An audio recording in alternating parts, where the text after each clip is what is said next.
सहना भवतु सहना भुनक्तु सह वीर्यं करवावहै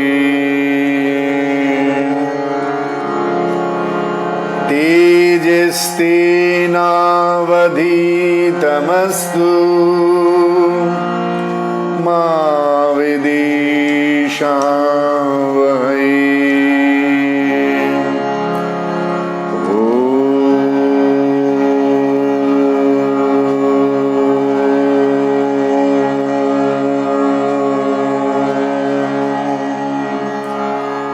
शांति।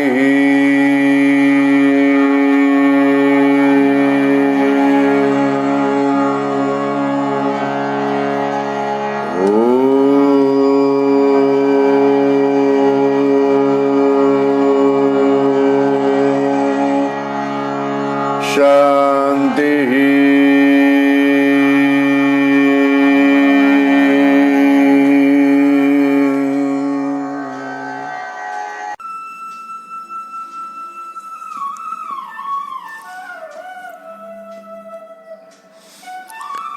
আজকের এই জ্ঞান যজ্ঞানুষ্ঠানে উপস্থিত সকলকে আমার সশ্রদ্ধ প্রণাম।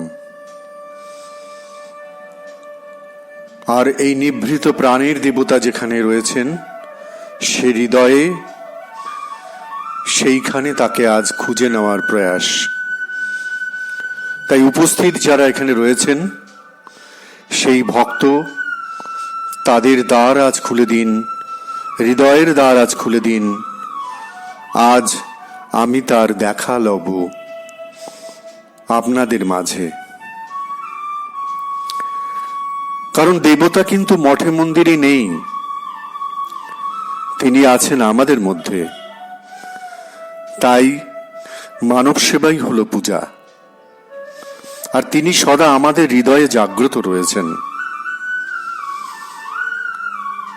তাই এই যে রবীন্দ্রনাথের গান এবং তৈত্রীয় উপনিষদের যে শ্লোকের মধ্য দিয়ে আজকের এই অনুষ্ঠানের শুভ সূচনা করা হলো, সেই শ্লোক সম্বন্ধে দু একটা কথা বলি। এই শ্লোকটি পৃথিবীর বিভিন্ন দেশের স্কুলে প্রার্থনা হিসেবে গ্রহণ করা হয়েছে, কারণ আন্তরিক প্রার্থনার মধ্য দিয়েই আমরা আত্মসমর্পণের জন্য নিজেদের প্রস্তুত করি। প্রশ্ন হলো, আত্মসমর্পণ বলতে কি বোঝায় এবং তা কাকে? উত্তর হলো, আত্মসমর্পণ হলো নিজের কাছে ফিরে আসা, নিজের মধ্যে সেই পরম পিতাকে অনুভব করা, নিজেকে শ্রদ্ধা করতে শেখা। আত্মশ্রদ্ধা বা সেলফ রেসপেক্ট না তৈরি হলে অপরকে শ্রদ্ধা করা যায় না, অন্যকে রেসপেক্ট করা যায় না। তাই আত্মশ্রদ্ধা যখন তৈরি হয় তখন মানুষ বিনম্র হয় এবং আনুগত্য তৈরি হয়।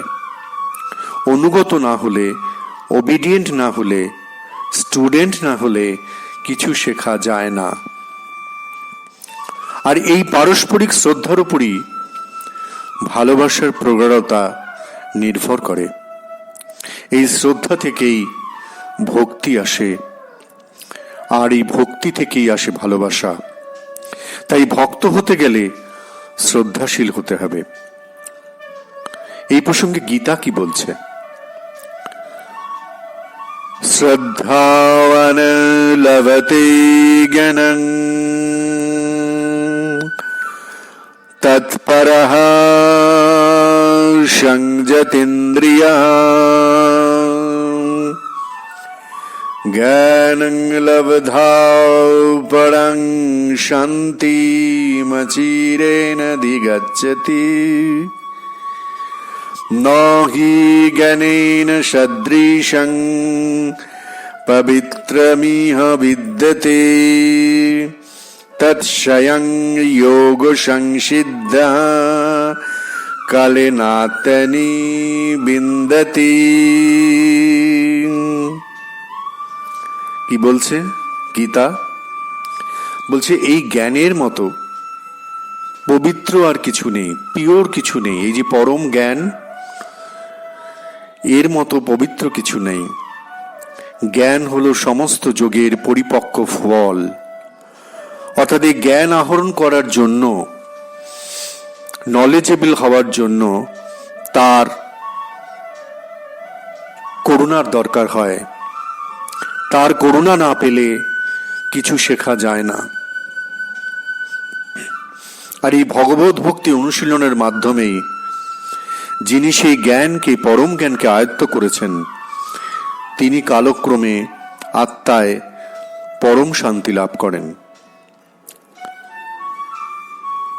এবং পরম্পরা প্রাপ্তমিমং রাজর্ষয়ঃ বিদুহাম সকালেন মহতা যোগ নষ্ঠঃ পরন্তপঃ। এই শ্লোকে বলা হচ্ছে যে এই যে জ্ঞান, এটা পরম্পরাক্রমে প্রাপ্ত,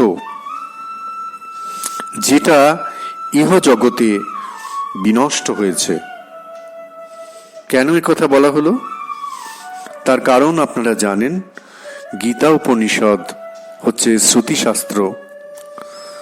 শুনে শুনে মনে রাখতে হতো, উপনিষদই তাই। বেদের অপর নাম শ্রুতি, এবং গীতা সেই বেদ, গীতা সেই উপনিষদ। কিন্তু কালের স্রোতে সেই জ্ঞান আমাদের হারিয়ে গিয়েছিল। তাই 5,500 বছরেরও আগে শ্রীকৃষ্ণ কুরুক্ষেত্রের যুদ্ধে রণাঙ্গনে অর্জুনকে এই পরম জ্ঞান প্রদান করলেন এবং বললেন যে পুনরায় আমি তোমাকে প্রদান করলাম এই জ্ঞান, যে জ্ঞান তুমি প্রাপ্ত হয়ে জগতের মঙ্গল করো, বা এই জ্ঞান প্রাপ্ত হলে জগতের মঙ্গল হবে। তাই জগতের মঙ্গলের জন্য আমি এই জ্ঞান তোমাকে প্রদান করলাম। এখানে আজকে অনেক ছোট ছোট ছেলেমেয়েরা রয়েছে, তাই আজ যতটা সম্ভব সহজ করে বিষয়টাকে বলার চেষ্টা করব, কারণ বিষয়টা খুব কঠিন। এটাকে শোনা এবং বোঝা অনেক বেশি